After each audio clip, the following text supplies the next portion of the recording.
ನಿನಗೆ ಗಾಬರಿ ಗಾಬರಿ ಆಗುತ್ತೆ, ತುಂಬ ಭಯ ಅನಿಸುತ್ತೆ, ಇದೆ ಪಟ ಪಟ ಹೊಡ್ಕೊಂಡಂಗಾಗತ್ತೆ ಅಲ್ವಾ?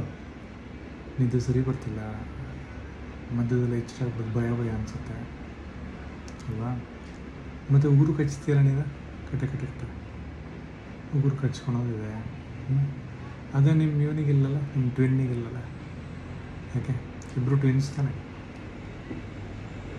ಹಂಗೆ ಮನಸ್ಸಿನ ಆತಂಕ ಅನ್ನೋದು ಒಬ್ಬೊಬ್ಬರು ಒಂದೊಂದು ಥರ ತಗೊಂತಾರೆ. ಈಗ ಫಾರ್ ಎಕ್ಸಾಂಪಲ್ ನಿಮ್ಮಿಬ್ಬರಿಗೂ ಸೇಮ್ ಒಂದೇ ಥರದ ಜೇನುಳಗಳು ಕಡಿದು ಅಂತ ಅನ್ಕೋ. ನಿನಗೂ ಕಡಿತು, ಅವನಿಗೂ ಕಡಿತು.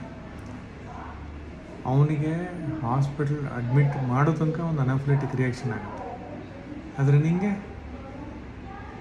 ಕುಡ್ಕೊಂಡು ಹೋಗ್ಬಿಡ್ತೀಯ, ಚೂರು ಕೆರ್ಕೊಂತೀಯ, ಏನಾಗಿರ್ಬಿಡೋದು ಕುಡ್ಕೊಂಡು ಹೋಗ್ತೀಯ. ಅಂದರೆ ನಿನ್ನ ಇಮ್ಯೂನ್ ಸಿಸ್ಟಮ್ ಹೆಂಗೆ ರಿಯಾಕ್ಷನ್ ಮಾಡುತ್ತೆ, ಅದೇ ಥರ ಅಮ್ಯಾಗ್ಡಲ ಅಂತ ಹೇಳಿದೆ ಬ್ರೈನಲ್ಲಿ, ಅದು ನಿನ್ನ ಆ್ಯಂಗ್ಸೈಟಿಗೆ ರಿಯಾಕ್ಷನ್ ಮಾಡುತ್ತೆ.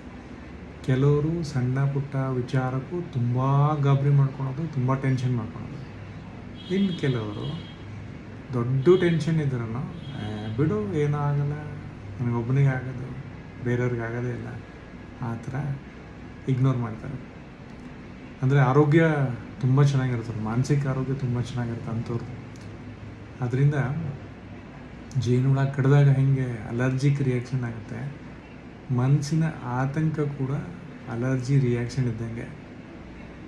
ಅಲ್ಲೂ ಕೆಮಿಕಲ್ ರಿಯಾಕ್ಷನ್ ಆಗುತ್ತೆ, ಇಮ್ಯೂನ್ ಸಿಸ್ಟಮ್ ಎಲ್ಲ ಆ್ಯಕ್ಟಿವೇಟ್ ಆಗ್ತವೆ. ಇಲ್ಲೂ ಅಮ್ಯಾಗ್ಡಲ ಏನು ಮಾಡುತ್ತೆ, ಅಡ್ರಿನಲಿನ್ ಪುಷ್ ಮಾಡುತ್ತೆ, ರಶ್ ಆಗಿಬಿಡುತ್ತೆ ಬಾಡಿಯಲ್ಲಿ. ಕೆಲವರಿಗೆ ಗಾಬರಿಗೆ ಭಯ ಭಯ ಭಯ, ಸುಸ್ತು, ಎದೇನು ಸತ್ತೋಗ್ಬಿಡ್ತೀನಿ ನಾನು ಇರೋದೇ ಇಲ್ಲ, ಆ ಥರದ್ದೆಲ್ಲ ಭಯ ಸ್ಟಾರ್ಟ್ ಆಗುತ್ತೆ. ಇನ್ನು ಕೆಲವರು ಇಗ್ನೋರ್, ಅಡ್ರಿನಲಿನ್ ರಶ್ ಆಗಲ್ಲ, ಕಾರ್ಟಿಸೋಲ್ ಹಾರ್ಮೋನೇ ಜಾಸ್ತಿ ಬಿಡುಗಡೆ ಆಗಲ್ಲ, ಆರಾಮಾಗಿರ್ತಾರೆ, ಕೂಲಾಗಿರ್ತಾರೆ, ಸಮಾಧಾನದಿಂದ ಇರ್ತಾರೆ. ಯಾಕಂದರೆ ಅವರು ಲೈಫಿನ ಎಕ್ಸ್ಪೀರಿಯೆನ್ಸ್ ಹೆಂಗಿರುತ್ತೆ, ತುಂಬ ಸಮಾಧಾನ ಕಲ್ತಿರ್ತಾರೆ. ಇದಕ್ಕೆಲ್ಲ ಯೋಗ ಧ್ಯಾನ ತುಂಬ ಇಂಪಾರ್ಟೆಂಟ್. ಮನಸ್ಸನ್ನು ಎಷ್ಟು ಸಮಾಧಾನವಾಗಿ ಇಟ್ಕೊತಾರೆ ಅಷ್ಟು ಒಳ್ಳೆಯದು. ದಿನ 3 ಗಂಟೆ ಬ್ರಿಸ್ಕ್ ವಾಕ್ ಮಾಡಬೇಕು. ನೀವು ವಾಕಿಂಗ್ ಹೋಗ್ತಾ ಒಂದು 15 ದಿನ ಹೋಗಿಲ್ಲ ಅಂದರೆ ಅವಾಗೂ ಬೇಜಾರಾಗ್ತಾರೆ. ದಿನನಿತ್ಯ ಫಾಲೋ ಮಾಡಬೇಕು, ವಾಕಿಂಗ್ ಫಾಲೋ ಮಾಡಬೇಕು, ಯೋಗ ಧ್ಯಾನ ಫಾಲೋ ಮಾಡಬೇಕು. ಇದೆಲ್ಲ ಮಾಡಿದರೆ ಚೆನ್ನಾಗಾಗುತ್ತೆ. ನಿನ್ನ ಆ್ಯಂಗ್ಸೈಟಿ ಎಲ್ಲ ಕಡಿಮೆ ಆಗ್ತಾ ಬರುತ್ತೆ. ಆ್ಯಂಗ್ಸೈಟಿ ಅನ್ನೋದು ನಿನ್ನ ಮನಸ್ಸಿನ ಭ್ರಮೆ ಅಷ್ಟೇ, ನಿಜವಾಗ್ಲೂ ಏನು ಸಮಸ್ಯೆ ಇರಲ್ಲ. ಎಲ್ಲೋ ನನಗೇನೋ ಆಗ್ಬಿಡತ್ತೆ ಅನ್ನೋ ಒಂದು ಭಯ, ಗಾಬರಿ ನಿನಗೆ ಕಾಡ್ತಿರೋದಷ್ಟೇ.